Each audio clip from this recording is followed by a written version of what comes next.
Today I'm actually going to get on my soapbox a little bit. I've tried to not be that controversial, and they still shut down my Facebook page and they still blocked my videos.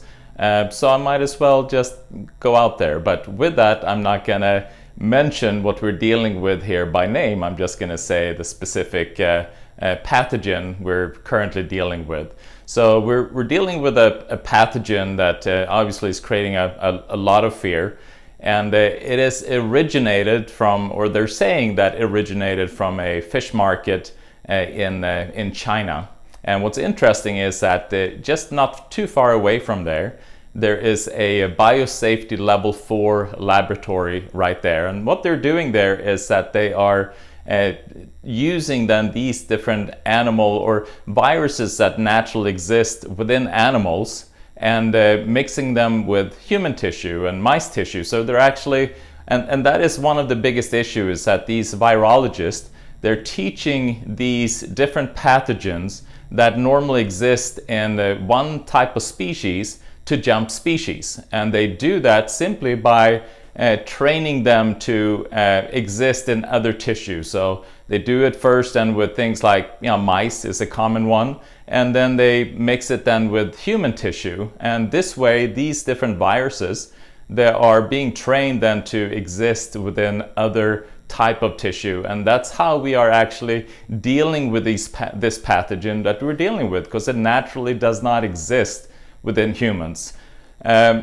One interesting fact is that even before this outbreak, so we had the first outbreak on December 1st, and even before, CDC posted a position or had an ad for actually I'm just going to read it here, is for public health advisor in quarantine program. So this ad was posted November 15th, 2019.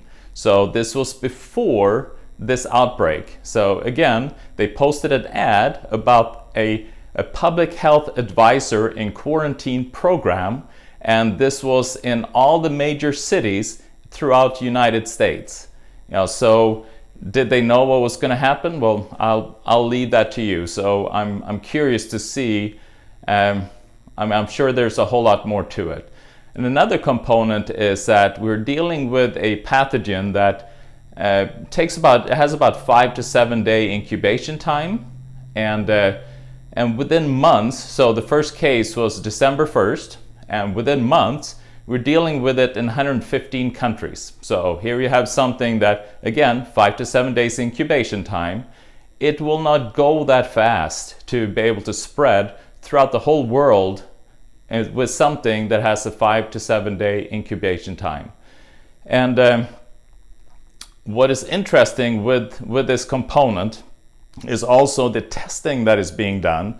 The way they test this pathogen is that they're using what's called a PCR test, where they're looking for RNA material.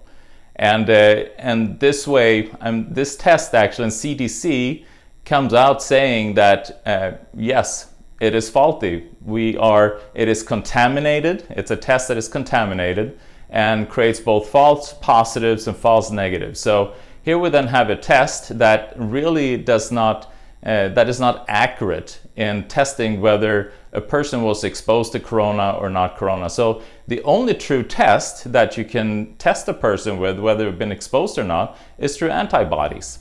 So, and there you're actually, if a person then has antibodies, that individual has been exposed and now they developed immunity. So now they're fine. So it would have been as if they got the perfect vaccine that gave them the immunity. So, which is actually what we want. And that's a way to develop herd immunity.